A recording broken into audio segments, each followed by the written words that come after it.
Hi guys, my name is Trinity, and if you're here to talk about books. Today, we will be talking about my 5-star predictions for 2023.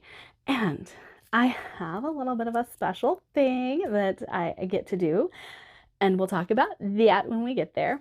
But to start this video off, I do want to say I have done my best to avoid the very obvious 5-star predictions, such as The Traitor by Anthony Ryan and The Lonesome Crown by Brian Lee Durfee.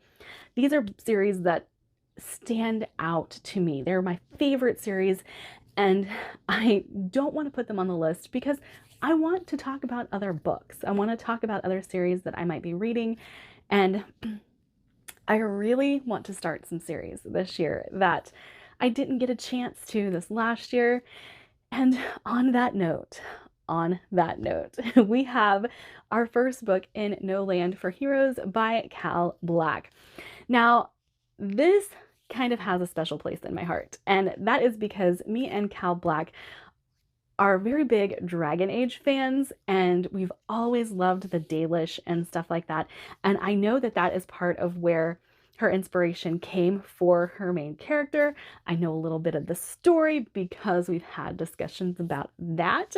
And so I feel like this is going to land right in my sweet spot, right at that level of, the familiar meeting an original idea.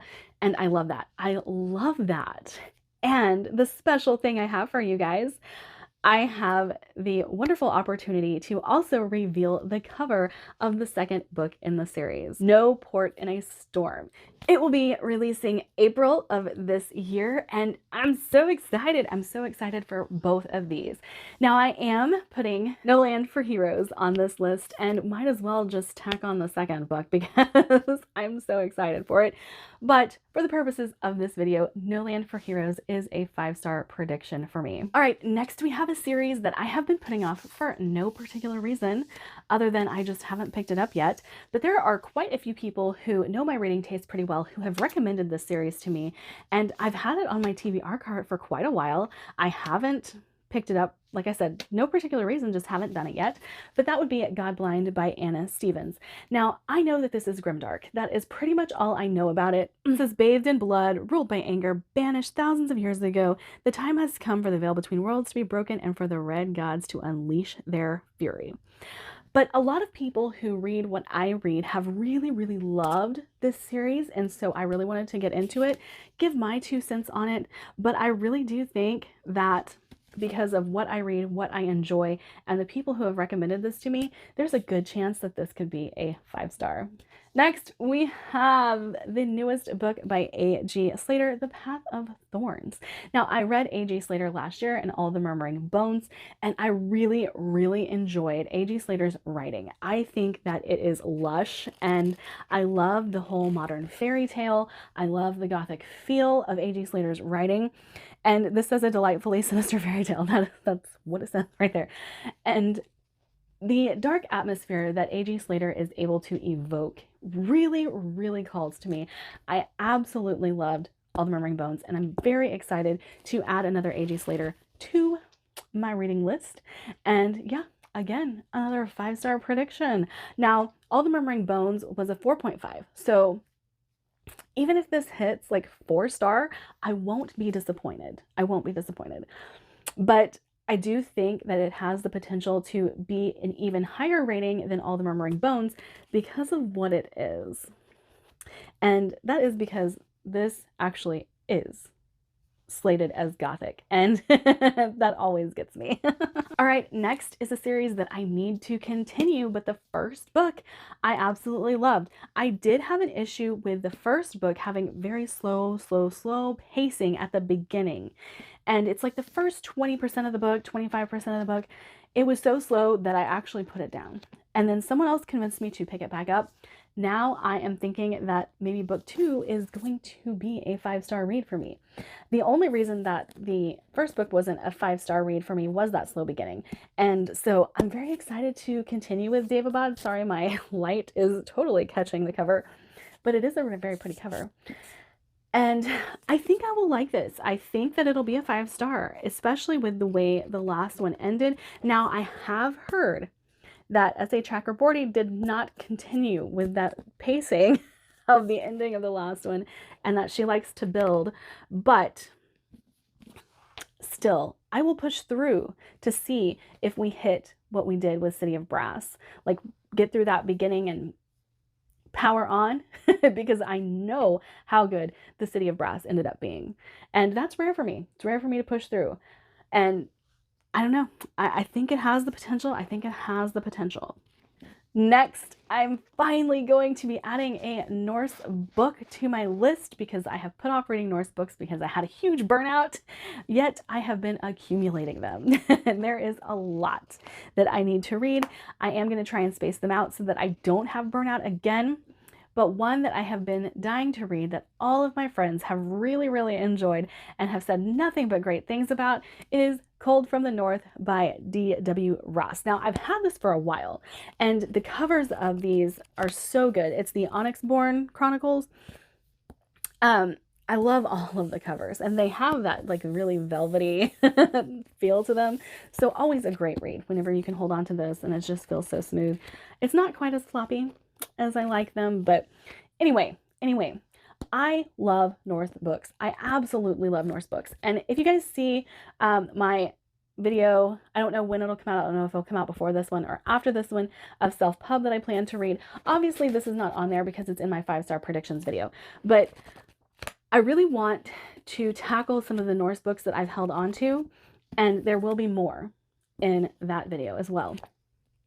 But yeah, driven by the promise of an ancient prophecy which will bring the dark ways of an old god back to power and prominence, an army of invaders swarms Olgoth Harlsbane's home, slaughtering all those who oppose them. Along with his people, Olgoth must seek refuge from this savage force. In his search for sanctuary, he is tasked with finding the one person who can put a stop to the onslaught.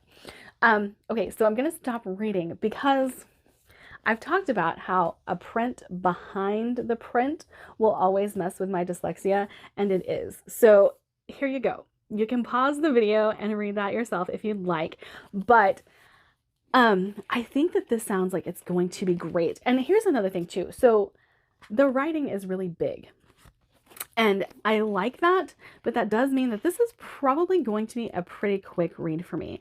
And while I do love some chonkers, while I do love some really, really descriptive writing, or like, you know, the Gothic style writing, I do think that I will like this being somewhat more accessible and easily readable. Oh, next we have one that I have been dying to read just because it sounds like it's going to be completely up my alley. You guys know how much I love competition. You guys know how much I love me a female warrior. Let's just get into it. Savage Legion by Matt Wallace, book 1 of the Savage Rebellion trilogy. I think this is going to be awesome. I think this is going to be awesome. And if it's not a 5-star, I'm thinking it's definitely going to hit right at that level of 4.5, 4 stars, but a high 4-star.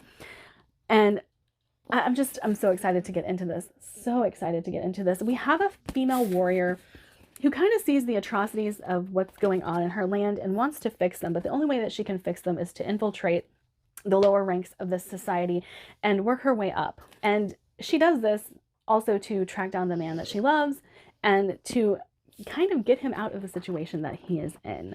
But yeah, I'm so excited for this one. Next, the book that is probably recommended to me the most over the last year or so is The Maleficent VII by Cameron Johnston. So I've heard this pitched as fantasy Suicide Squad. That's pretty much all I need to know, but you guys might want to know a little bit more. It says coarse, crude, bloody, brutal, and an utterly over-the-top go big or go home delight. So that's kind of what I've heard about it, is that this actually is just kind of a wild ride and Suicide Squad. One town, 7 bloodthirsty monsters, their last hope.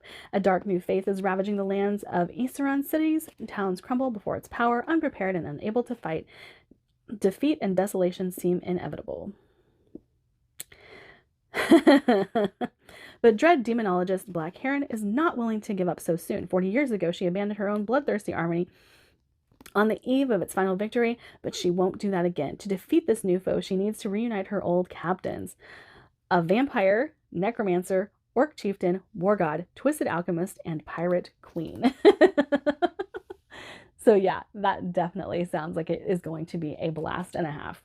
Also, you guys know how much I love things that are weird, original, just creative. We'll talk about Draconis Memoria again. It's so outside the box, and I love that. And I feel like Flames of Mira by Clay Harmon is going to be another one that I absolutely love. Now, I did get an art copy of this, and it happened to arrive amidst chaos. And I never got around to reading it. But this says, set in a world of fire and ice, this stunning debut is a tale of magic and redemption from a fresh new voice. Born through life-threatening trials that bind chemical elements to the human body, Ig was forged in the boiling volcanoes under Mira's frozen lands. One of the most powerful known elementals, he serves as an enforcer for Magnet Cirello Adrian, cursed with flesh-binding magic that will kill him at the first sign of disobedience. So, yeah, I think this is going to be really, really awesome. And again, I really like original stories. I really like things that are outside the box. And this sounds like it could be it. And last, we're going to end this on a series continuation, because I really do think that this is going to end up being a favorite series of mine, even more so than the other series that I have read by this person. And there's a reason for that. There's a reason for that. If you guys have seen any of my videos talking about A Touch of Light by Tiago Abdallah, you will know that I really love stories where you don't always understand what's going on and you're kind of dropped into the action. A Shade of Madness could be on here, but like I said, I'm trying to go outside the box and not go with the obvious choices, because A Shade of Madness is definitely going to be a 5-star anticipation prediction.